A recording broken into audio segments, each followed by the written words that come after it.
Welcome back to the Diet Doctor Podcast. I'm your host, Dr. Brett Scher. Today I'm joined by Kirsty Woods. Now, Kirsty is an exercise physiologist and founding practitioner at Metabolic Health Solutions in Western Australia.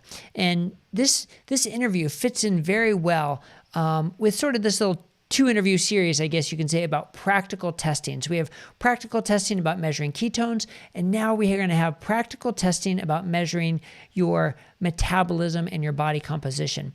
And she is a specialist, an expert in indirect calorimetry, and using this test to help target solutions for obesity, PCOS, fatty liver, all sorts of metabolic health diseases, and also using body composition tests. So that's what this interview is all about. Basically, what is indirect calorimetry? What is resting metabolic rate?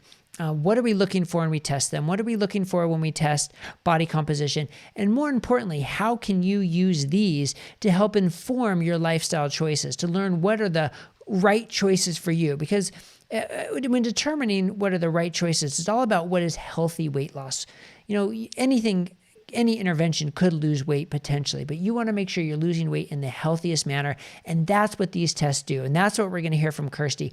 All the basics and some of the more detailed nuances of what you need to know about these tests. So I hope you enjoy this interview with Kirsty Woods, and I hope you come away with lots of practical information that you can implement today to help you on your path to better metabolic health.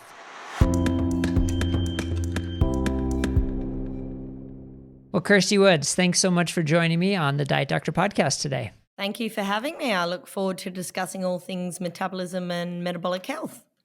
Absolutely, yes. And, we've been sort of joking that I have this mental block on pronouncing the word indirect calorimetry.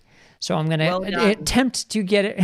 Thank you. I'm going to attempt to get it right throughout this podcast. But let's just start there. What is indirect calorimetry, and why should we know about it? So essentially, it's the fancy word, which I also had trouble with when I first started as well, to test metabolism. So it's essentially the gold standard that we have at the moment, and it's through a breath test looking at oxygen and carbon dioxide, so we can see what's going on at a cellular level. Yeah, so I got to admit, it's pretty cool physiology. Just by measuring the oxygen that comes in and the carbon dioxide that comes out, it can tell you what you're burning in your body for fuel, whether you're burning glucose or carbohydrates, which on the one hand seems sort of like bizarre. How can it do that just from oxygen and carbon dioxide? But it's that simple and that complex all at the same time, isn't it? Yeah, exactly. So a little bit of taking a step back of how it does that is we know that when we burn, for example, carbohydrate, the ratio of oxygen and carbon dioxide is about 1. So 1 to 1, when you remember the back to chemistry days, when you have oxygen combined with food in the cell, it gives off your carbon dioxide, energy, and your waste products like water as well. So it's that equation. So they're both balanced when you're burning carbohydrate. When you're burning fat, you use more oxygen and you give off less CO2. So it's a more efficient fuel. It's the way the body's designed. And so the ratio of those two gases is 0.7. So that's how you're able to get an indicator of what fuels your body's using, because generally at rest, unless you're in a critical sickness state, you're not using protein. So basically, if you're at 1.0, you're burning almost exclusively carbohydrate. And if you're at 0.7, you're burning almost exclusively fat. Yeah, correct. Is that an accurate statement? Okay. Now, to do this, is this the test that you do this test all the time in your clinic with thousands of patients? So you have them sort of lie down. How long does it take? Give us an idea of like what's involved in getting the measurement on your patients. So in our clinic, which is a little bit different to research, which is essentially how I got involved with all of this, is research. You need to, for example, rest for a long time before your test. It takes a long time. You need to calibrate it, which has its challenges to bring it to clinic because the patients, run their busy lives and those sorts of things. So essentially, what I've helped do at Metabolic Health Solutions is develop a protocol and a machine that's portable, a device called eCal that is applicable in that clinical sort of setting. So we have patients fast for 4 hours, which is hypothetically after that, the end of the meal cycle. All insulin should be cleared, so we can get valuable data that we can retest over time at the similar sort of time, so we can see that change. They're in a semi-inclined position.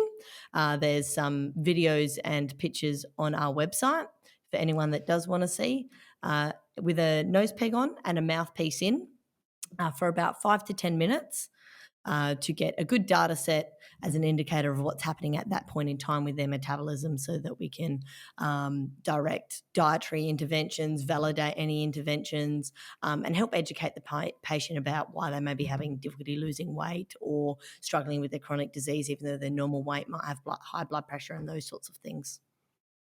So you already mentioned one result that you can get, the respiratory quotient, which gives you an idea of what fuel they're burning. But you can also get a resting metabolic rate, a basal metabolic rate. So tell us what that is and sort of what we need to know about the difference between resting metabolic rate, basal metabolic rate, because a lot of people use them interchangeably. Is that okay to use them interchangeably? Tell us a little bit about that result as well. Yeah, so in terms of the gases I talked about before, you can have a look at oxygen utilization to see how much someone's burning. Now, as you say, there's a couple of different things that people use. Basal metabolic rate is how much energy we require to essentially stay alive. It is quite difficult to get, particularly in a non-research setting, but we find because we have patients follow a strict pre-test instruction protocol, including the no eating, no exercise for 12 hours, taking medications as per normal, we can have a look at their resting metabolic rate, which is how much they would burn if they were just sitting around all day, with some normative data that is repeatable over time because of those pre-test instructions, so that we can utilize it as a formation of management. Yeah, and that's an important concept about everything has to be the same beforehand, because if you measure it after a real hard workout or right after a meal, it's going to be pretty different than if you did after resting for 12 hours or not eating for 4 hours. So I think that's an important part that people can take home right away if you're going to get tests like this done, which we're going to get into why you would or wouldn't. But if you're going to get something like this done, you need to be consistent about your pattern and your protocol before getting it done. So that makes a lot of sense. Now, when we measure a metabolic rate, there's this concept that we don't want to lower our metabolic rate. And I think that's sort of commonly talked about, which kind of goes back to this study that Kevin Hall did about the Biggest Loser contestants, where 6 years after completing this Biggest Loser competition, where they lose like 100 pounds doing intense dieting and intense exercise, that they gain the majority of the weight back, but their metabolic rate decreases so much. I think it continued to decrease even 6 years after they were done, despite regaining the weight. And that's sort of the poster child for unhealthy weight loss, because the metabolic rate went down. So tell us about that. Like, why does that happen? Why do we want to avoid a decreased metabolic rate like that?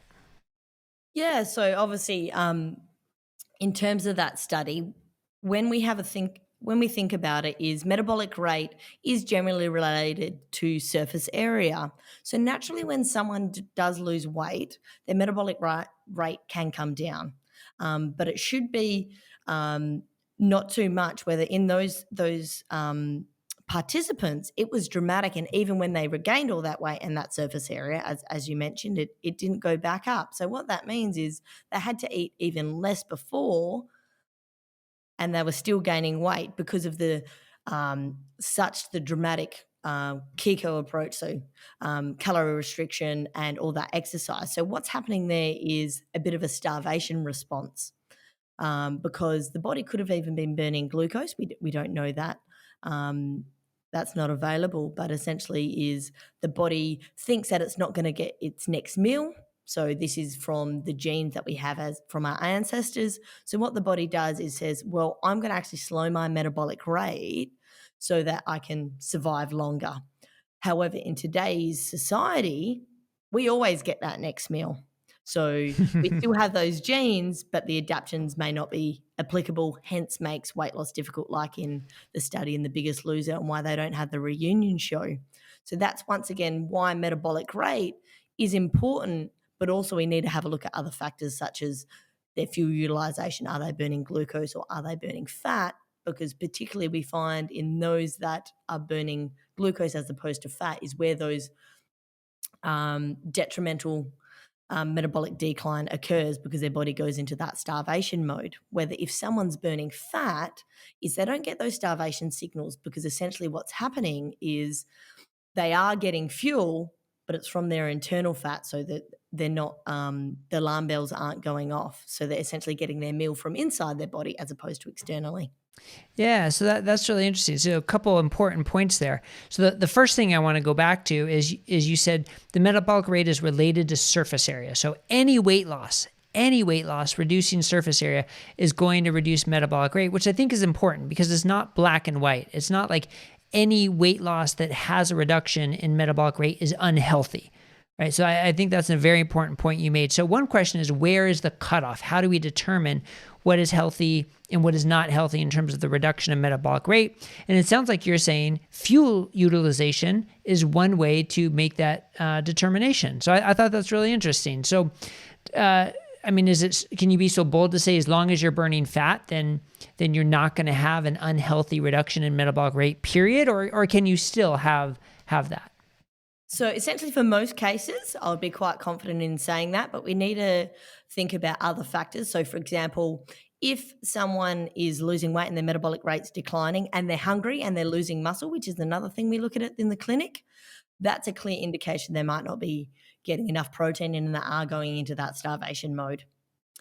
However, if those things aren't occurring, then and they're feeling good, they're maintaining their muscle, it might just be that essentially their metabolism's less stressed. So similar to an inefficient car which burns through a lot of fuel, having a high metabolism might not be good and might contribute to aging. So sometimes you're seeing a natural decline, which is actually positive because their cells become more efficient, they don't need as much fuel.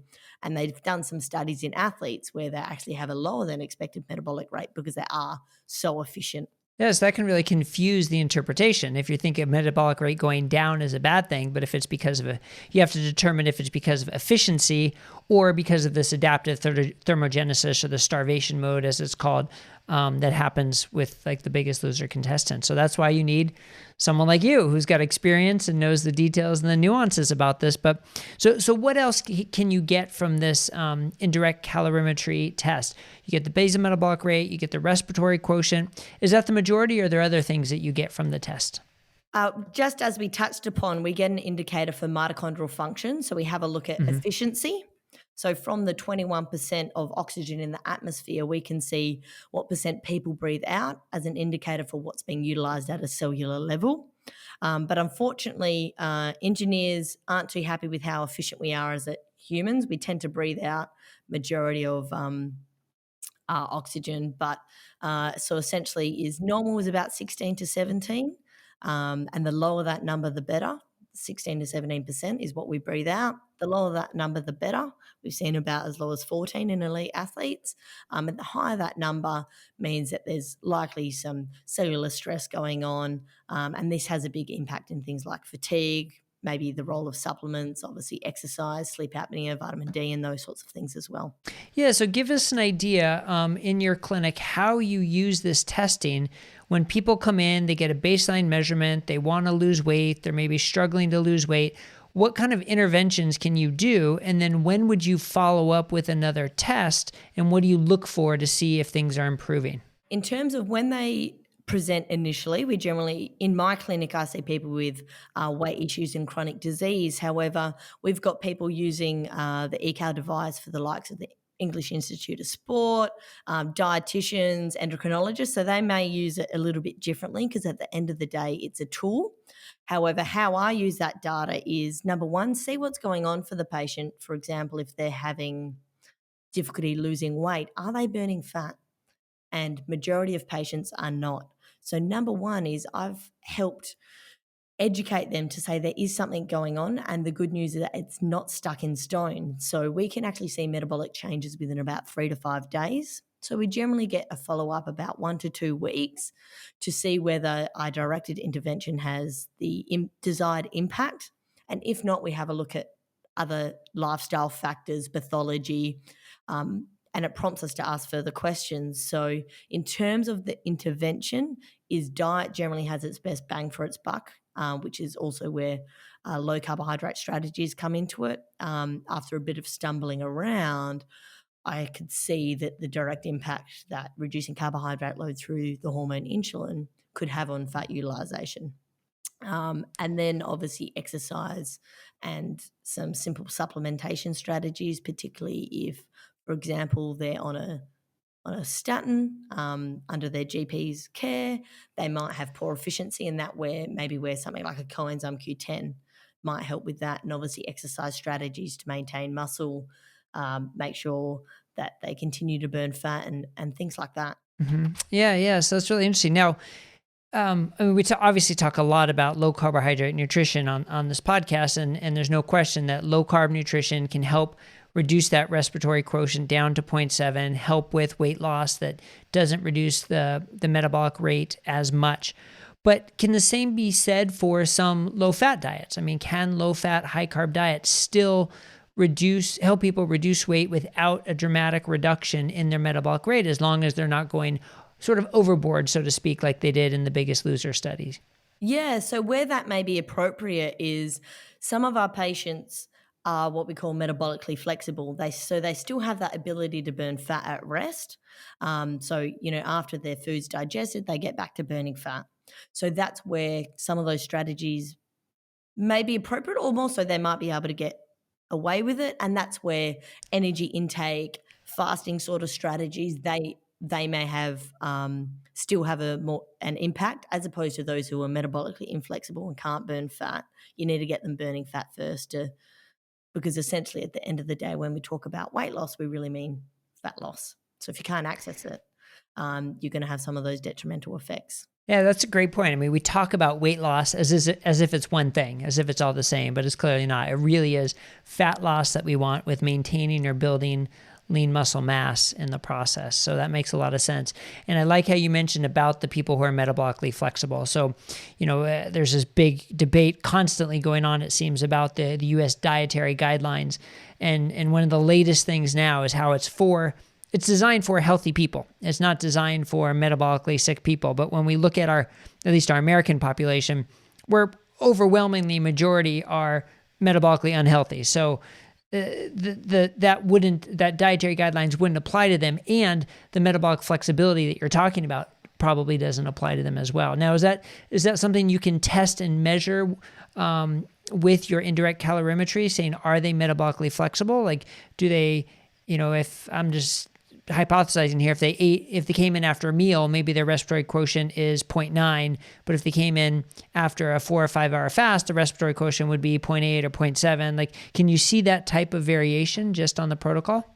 So as I said, we generally have it so it's consistent over time. But for example, I might have a patient who's been doing really well, able to burn fat, and they might have a birthday, for example. When I see them the next day, I can see it flip back. So it's an indicator for they're not metabolically flexible long term.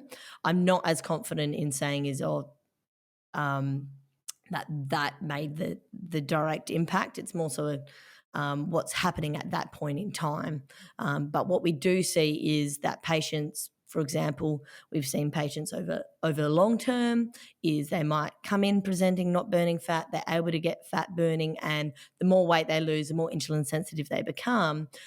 We can use their data to essentially titrate their carbohydrate loading, and they can essentially get away with a bit more, which is, once again, the premise of no one size fits all. Everyone has those different degrees of metabolic flexibility, and depending on what their goals are as well. So essentially using that data to end the diet wars that you were talking about before is, is this person meant to be low carb or low fat and things like that? Well, actually, there's no hard and fast rules. Let's use the individualized data, because it can be very empowering for the individual. but also as a practitioner, good to validate whatever you're doing. Yeah, I mean, great point. We really are sort of getting into this new world, I guess you could call it. Shouldn't be that new, but it seems like it is. This new world of personalized nutritional intervention rather than just trying to give one diet for everybody to follow, but coming up with different ways to test what is the best diet for you. And just the number on the scale is probably not the best measurement for that, but something like what you're doing with the respiratory quotient, the resting metabolic rate, gives you so much more information.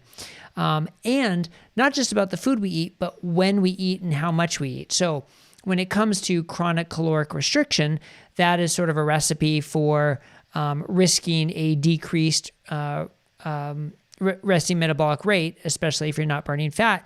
So one of the other new kid on the block, which isn't so new, is intermittent fasting. Yeah. And there's obviously this debate: when are you fasting too much so that you're mimicking chronic caloric restriction? So it sounds like your tool here, this indirect calorimetry, would be a wonderful test to say, are you fasting too much? Are you decreasing your resting metabolic rate too much? So is that another way that you can use it clinically? Absolutely. So, a bit of a story to share. When I first started, is obviously we looked at, you got to eat frequently and those sorts of things. And then obviously some of the stuff about fasting started coming to fruition. So we're like, well, obviously let's once again research to practice. Let's put it in place and test and not guess what's going to happen. So generally patients might be in a 16 type 8. We've had people up to 24 hours, 48 hours unsupervised, but anything beyond that, they're supervised with their GP. But I've had patients with all of those, and it's really motivating for them to see that it might not reduce their metabolic rate. So as a way of overcoming some of the barriers, which is what I generally use it for in clinic, but also to dictate, as I said, is are they doing too much? Do they need that resistance-based training to negate some of those side effects and those other factors as well? Yes, you mentioned resistant-based training, and one of the concerns about, well, certainly intermittent fasting, but any weight loss could be if you're also losing lean muscle mass. Now, if you're losing total body weight, you may not need as much lean muscle mass to sort of carry the weight around, but still the concept holds that you want the highest percentage of lean muscle mass that you can have. It's more metabolically active. It's better structurally and long term to prevent sarcopenia and frailty and so forth. So, what other testing do you do in clinic to help determine, are you losing mostly fat? Are you maintaining or building lean muscle mass? What other parameters do you follow? Obviously, we do weight, but once again, is we know that that cannot be relied on alone. So we also look at indicators for where they're storing their weight. So having a look at your typical waist measurement. And one we introduced a few years back based on the risk factor for sleep apnea and the likes of those sorts of things is actually their neck measurement as well. So I know you might have seen some recent research papers that show that fat can actually be stored in the tongue, which is why it can contribute to those sorts of things. So it's an indicator for that. We have a look at body composition through bioelectrical impedance in the clinic, which essentially sends a harmless current which travels quickly through muscle and slowly through fat. So once again, we can get an indicator of how those tissues are changing over time because we're testing them under the same pretest instructions at about 6 weekly intervals. Yeah, so bioelectrical impedance has, my guess is it's become the most common way to measure body composition because now anybody can sort of get a scale on Amazon that does bioelectrical impedance. But it's got some downsides, right? I mean, it's very sensitive to hydration status. It can be inconsistent. So what are some of the tips you have for people who want to follow their body composition with bioimpedance scales? What would you tell them they have to do to get the most accurate measurements? Not to get just scales. And the reason I say that, how it works is by sending that harmless current. So when you've got your scales, it's essentially sending that current from foot to foot. So it only has a look at lower body. And because you're standing, and one of the biggest issues, as you say, is the impact of fluid, is fluid can go from right your head to your toe. So that's going to have more fluctuations than if you get a device that's seated or whole body or lying down as well. So that's number one, is try and get a whole body measurement. Number two, similar sorts of times of day under pre-test instructions. So for example, Even something like eating, when you eat, you've got to digest that food. So it can transfer the blood flow to your stomach and those sorts of things. There's a lot of different things which impact it. Showers, they vasodilate the blood vessels, making them bigger, so that can impact the results as well. So generally the devices will come with the set of instructions, but there are a couple of things that maybe people don't do. And I know that here in Australia, when people go to the gym, they're not told about pre-test instructions, and I wouldn't use those results for any clinically informed decision. Yeah, I see it all the time at the gym. They have a bioimpedance scale, one that you grab the handles and stand on the scale, but people just walk up and do it at any random time, before the workout, after the workout, during the workout, after drinking, and if you're not being consistent with it, you're going to get a pretty wide variation in your results, aren't you? Absolutely. And the other thing I might just say is it's not something that you do every day, because what we're looking for is change over time. So as I said, at least 4 weeks, if not 6 to 8, to see a significant change in some of those sort of parameters. All right, so now just I guess a quick review about what the bioimpedance scale even tells us. I mean, it tells us lean muscle mass and body fat percentage. Those are sort of the big two take homes. So is that sort of your big two take homes when you look at those results too, or are there others? That would be the main ones I would be confident in using in clinic. So essentially their fat mass and also their muscle mass. And as I said, make sure that they're losing weight from fat, not muscle. So for females, as I said, you'd particularly expect some muscle loss with significant weight loss. So around 2/3 you want from fat as opposed to muscle. The ones that I suppose might be good as indicators might be something like, some of them do the bone mineral density, but once again, DEXA is the gold standard for that. And some of the other ones say that they've got, like the ones at the gym say that the visceral obesity is this. I wouldn't be as confident in those sorts of markers. Yeah, so you mentioned a couple of things there. The visceral obesity, the visceral fat, meaning the fat sort of internally around your organs, that's associated with increased risk of metabolic disorders and mortality even. You really do need a test like a DEXA scan, or the best ones are CT, MRI, but those are very expensive and involved. Yeah, so the DEXA scan, though, has also become pretty popular for body composition, because now there are sort of standalone companies that do this, that have the DEXA scan. It's quick, it's radiation, but relatively low dose. How do you find that compares to the bioimpedance scales in terms of the accuracy, reproducibility, and the results? Just before I go into that, I forgot to mention is on some of the other devices we were talking about, you might also get a readout for metabolic rate.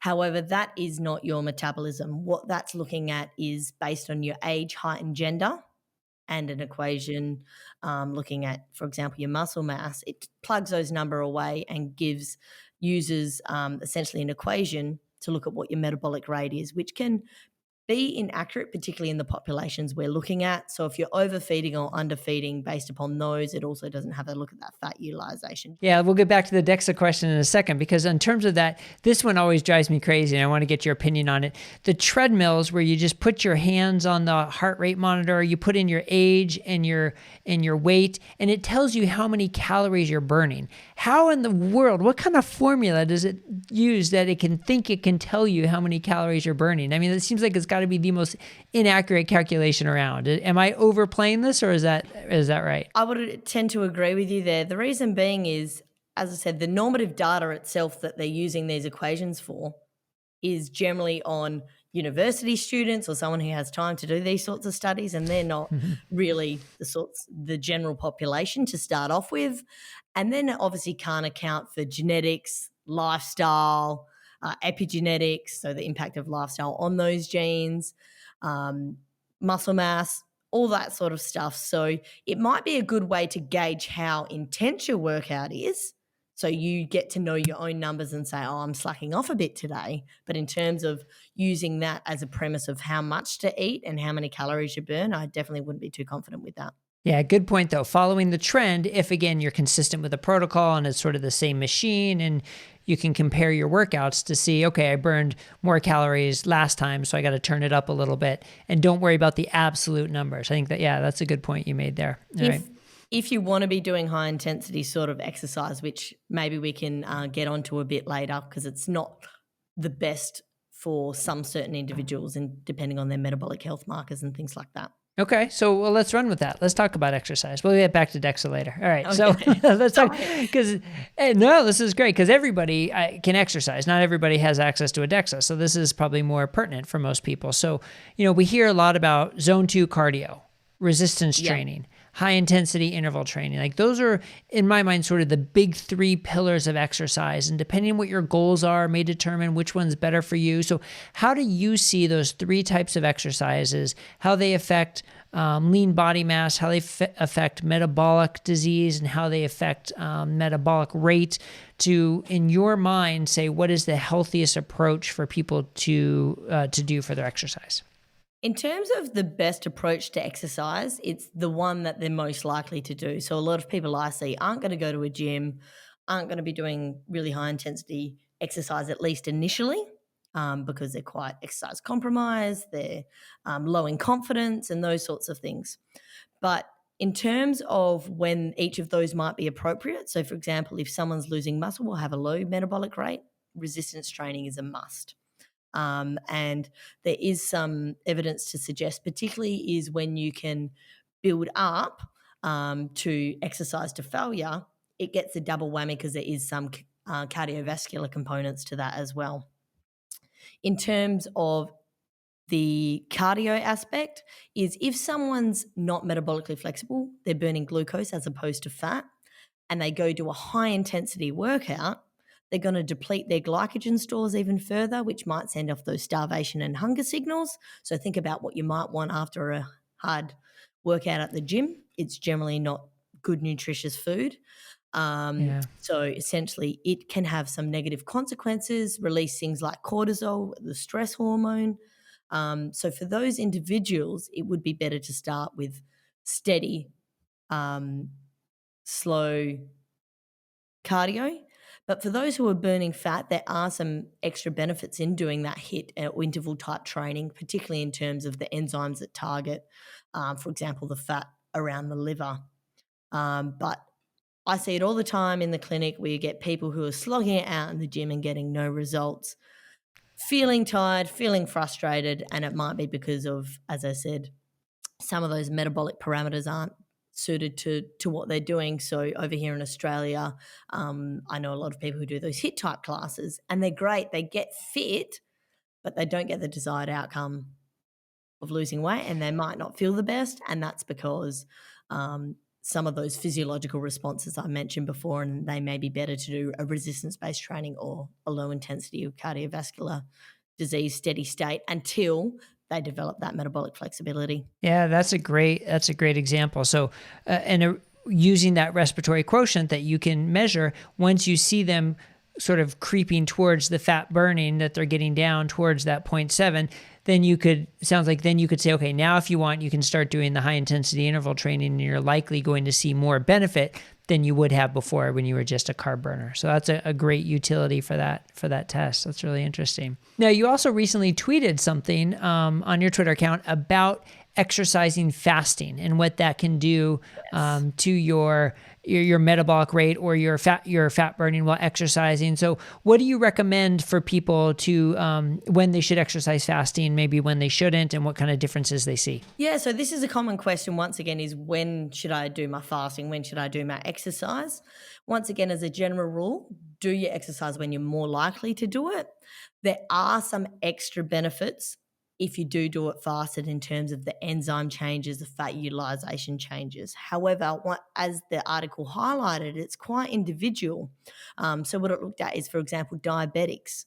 They don't get the same enhanced mitochondrial effects and adaptions as the general population. And I suspect it's down to that metabolic flexibility. So once again, if we can test and not guess, it can see who might be appropriate for those fasting, exercising fasting. So a sign without testing might be is if you do a workout and you're feeling dizzy, you get the shakes and you're really hungry afterwards, that might be a sign that you're not burning fat as a main fuel source. So you might want to, as I said, eat a bit more regularly until you get to that point where that's not the case. So that was my take on that new study. Is once again, is we can't apply that blanket response. Yes, there are benefits to exercising fasted, but may not be appropriate for everyone, and particularly those with chronic disease who have some metabolic consequences such as metabolic inflexibility, like diabetics. Yeah, so that's really interesting. So those with diabetes did not see the same benefits to fasting exercise as those without diabetes. Now, what if you took that group of diabetes and did resting metabolic rates and respiratory quotients on all of them and could see if some did do better than others within that subset and where they stood on those results? That would be really interesting. And then that's just one more utility for this testing, just to help direct people to the best type of exercise. So that'd be really interesting. Absolutely. That's why I'm so, I suppose, passionate about the science of indirect calorimetry, particularly in a clinical sort of setting, because there's only so much funding and time we can get to do these sorts of studies. But if you can have that client-centric approach, that's when we're going to have the most, I suppose, transformation within the N=1 sort of scenarios. Yeah, so I mean, this brings up an interesting issue for the individual. Like, how many people can access this? Is this widely available for people that almost pretty much anybody could access it and afford it and get this individual feedback? Or is it sort of a smaller subset of the population who can access this, and then the rest of the population hopefully can kind of learn from that and decide if it applies to them or not? So what is your assessment on how accessible all these tests are for the average person? At this present stage, it's definitely more accessible, but I still think we have a long way to go. So, as mentioned previously, due to some of the restraints in terms of costing, time it takes and those sorts of things, this testing was only available in research and on elite athletes. So the two ends of the spectrum, whether the people in the middle are the ones that need it most.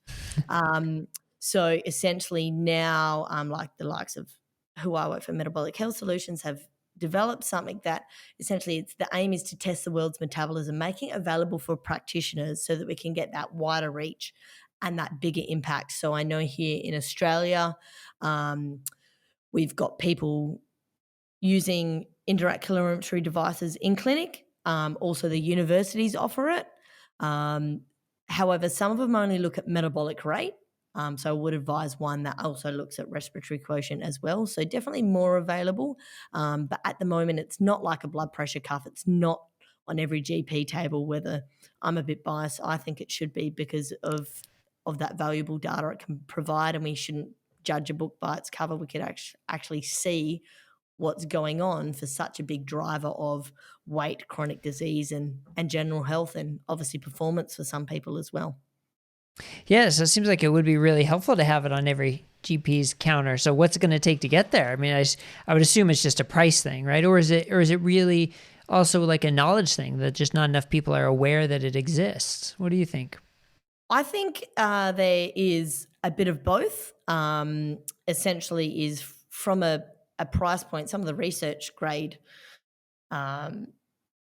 devices, they're not really applicable for a small practitioner. So over here, a lot of dietitians and exercise physiologists are the ones who would be able to utilize this data, have their own businesses, so it might not be applicable yet.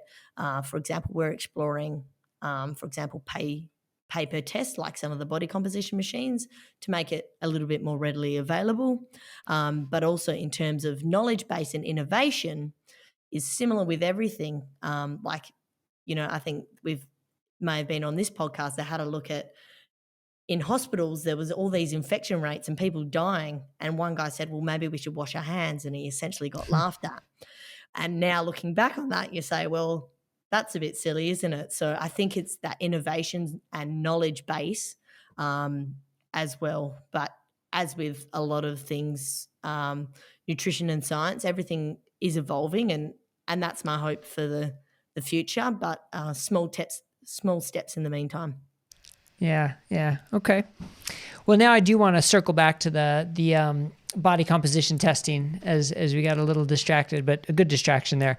So we were talking about the DEXA scan, how it compares to the bioimpedance. So I'd like to get your thoughts on what the benefits of DEXA versus bioimpedance, why would someone want to do a DEXA or why would they not? And then also, what about the others? I mean, there's hydrostatic weights, there's this bod pod, there are other ways to do it. So if you can give us sort of a lay of the land of the framework of what's out there so people can understand when they're looking to get their body composition tested, what should they be looking for? What are the differences between all these tests?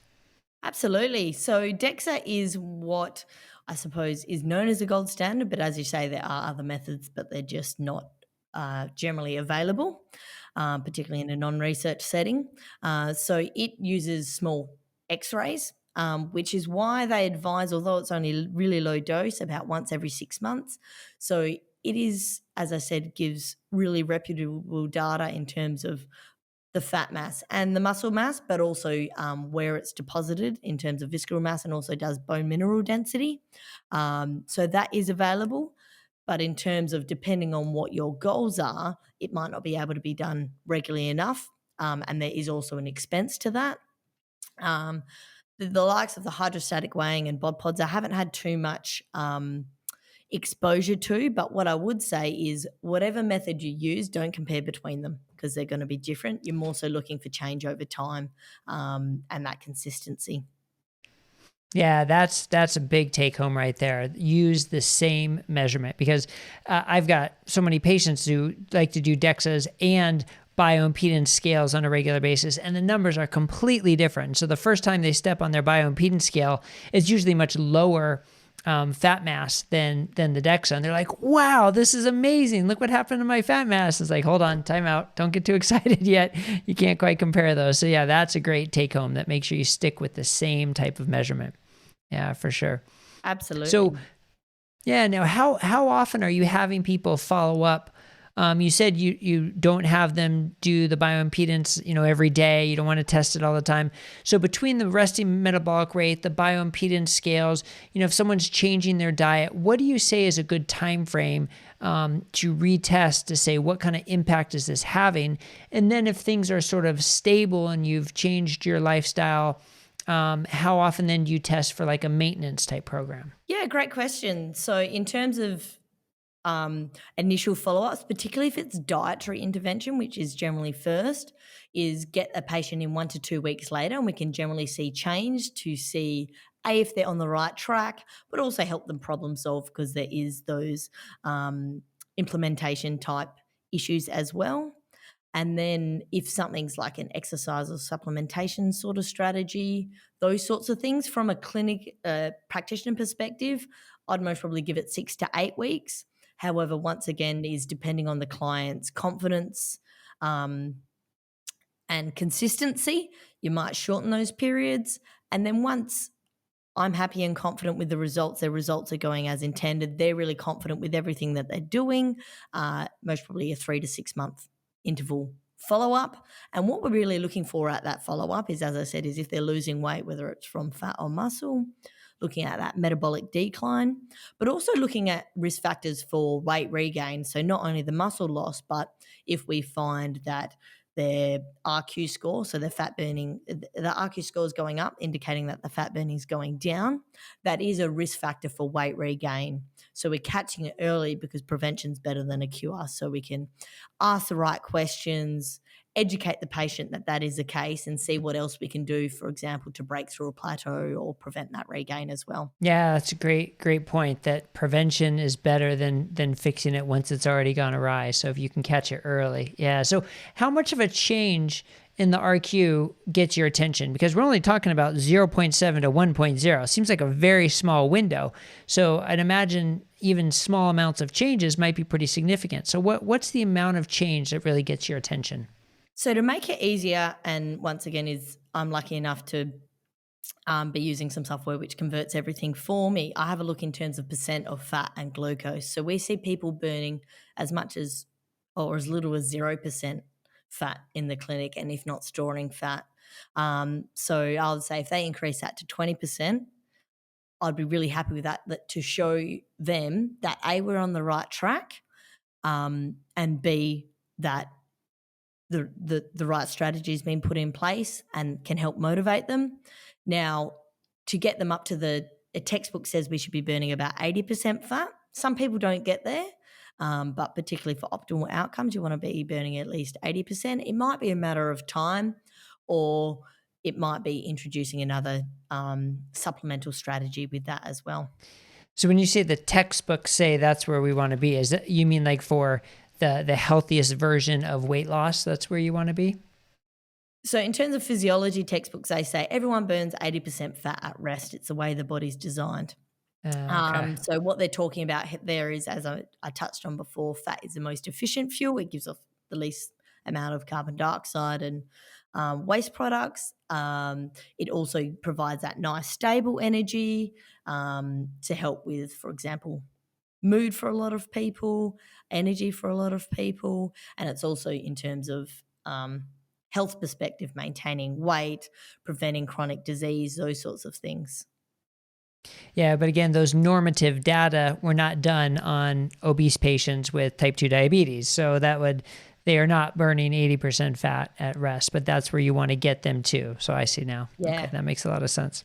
So Yeah. we looked at, we presented at one of the conferences. We just did looked back at some of our data, and for example, about, I think it was 70% of patients weren't burning optimal amounts of fat.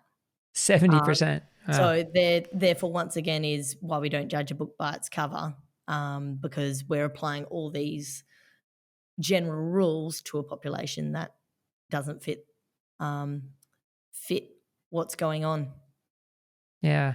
So we've touched on metabolic flexibility, low carb nutrition, the different types of exercise. You've mentioned supplements a few times. So what are your sort of key supplements that you think can help some people with healthier weight loss, healthier fat burning? Now, one of the big ones we see in clinic, and we're not sure whether it was the egg or the chicken sort of scenario, is low vitamin D, which has obviously been in the spotlight with all the COVID things. So essentially what we want to be having a look at, if it is low or borderline, supplementing, following up, seeing the subjective changes within the patient, seeing its impact on fat utilization and their weight loss results as well. The other one might be, particularly, we see a lot of patients with PCOS, insulin resistance. They might get some metformin from their GP or the likes of berberine to help to improve that insulin sensitivity. I wouldn't say it works alone, but in conjunction with those lifestyle things that they're doing. And in terms of improving that mitochondrial function, a couple of things we've touched on, the likes of coenzyme Q10, particularly for those on a statin. But once again, a lot of people have a broad range of spectrum. They're just a couple of the common ones I might see in clinic.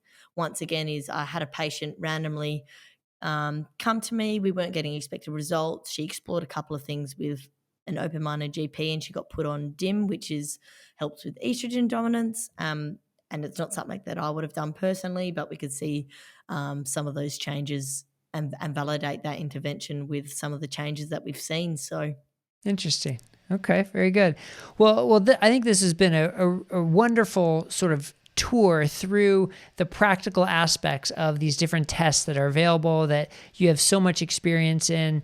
And like you said, don't guess tests. So if I really hope our listeners were able to take away all the practical nuggets you threw out there about how they can utilize these tests, what they should be looking for, what they can change in their lifestyle, and how they can follow it up with measurements from these tests to make sure they're on the right path. So anything else you'd like to add to what we've discussed so far? And of course, if people want to find out more about you, where can you direct them? So one thing that we didn't quite touch on is, in terms of also becoming more popular, is bariatric surgery. And essentially what we now know is the reason they've gone from the ring to the sleeve is regain and some other health issues and psychological issues. It's not that quick fix that we once thought. Some of that data is emerging. So what we found is some surgeons are using this as a way to obviously screen for those who might want surgery, because they've also, some studies have come out looking at that RQ score, which we've mentioned quite frequently, is as a predictor of the weight loss results that we see in some of these surgeries. So it might be a screening tool, but also post-surgery as a way of looking at things like compliance, looking at those who are at risk of weight regain, and those that might still need some tweaking because they might be losing weight, but essentially it's that starvation thing going on. They might not be losing it from the right tissue. And we hear about it all the time, about people, as I said, eating the wrong foods or thinking they're doing the right thing, but they're not eating the real foods and those sorts of things. So we've seen patients in the clinic who are regaining weight or plateaued post-surgery, and not burning fat, so it can help titrate those interventions down the track as well. So that's an area that is emerging and will be really quite interesting. Yeah, that's really interesting. If you're going to go through the whole process to have this surgery done, it'd be nice to know ahead of time if you're going to see the best results possible or not. So if this is one, and you shared with me that study, which I thought was really interesting, that the respiratory quotient was able to predict with pretty good accuracy those who are going to lose more weight. And actually, we have some more information coming out at Diet Doctor about weight loss surgery, a guide, and we're going to have a podcast on that as well.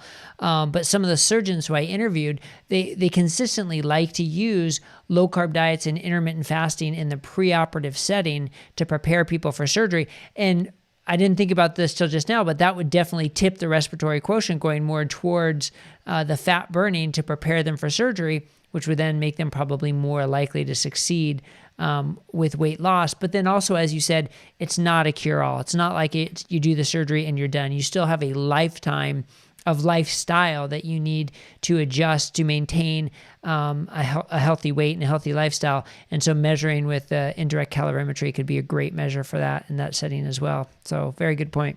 I like that. And that's what we touched on before, is the more sort of in-house practitioners using this, the better, because there's only so much. The research provides a good basis, but there's so many different applications, which is also why trying to work on a platform for practitioners, because as I said, the innovation and the knowledge base might not be quite there. So if we can look at all the data we've collected over 9 years in conjunction with what everyone else is doing and provide that platform to say, well, if this is the result, here's some factors, it can really help better inform some of the management of these sorts of cases, which is what we're working on at the moment, and the biggest sort of picture, because that's going to have the best global impact for the current health crisis at the moment. Yeah, very good point. Well, you certainly have a lot of experience with this, and you have some great practical tips. So where can people find you if they want to learn more and hear more about what you have to say? So I'm on Twitter, handle lowcarbep. The website, metabolichealthsolutions.org, has a lot of information, not only on our proof of concept clinics, which is more of a research-based clinic where we help patients, but also in terms of public health and technology, those sorts of things, other projects we're working on as well. Also some blogs about what we've been involved in, and general information about the sort of technology. And then also, if you want to pop my email on there, I'm happy for people to reach out if they do have any queries or questions about what we've explored today, which is, as I said, understanding a relatively new topic in for those who might be listening. Great. Well, I appreciate you taking the time and sharing all your experience and your knowledge with us. And I really look forward to hearing more from you in the future about all this exciting stuff coming down the pipe. So thanks. Thanks so much, Brett. Have a great day. All right, you too.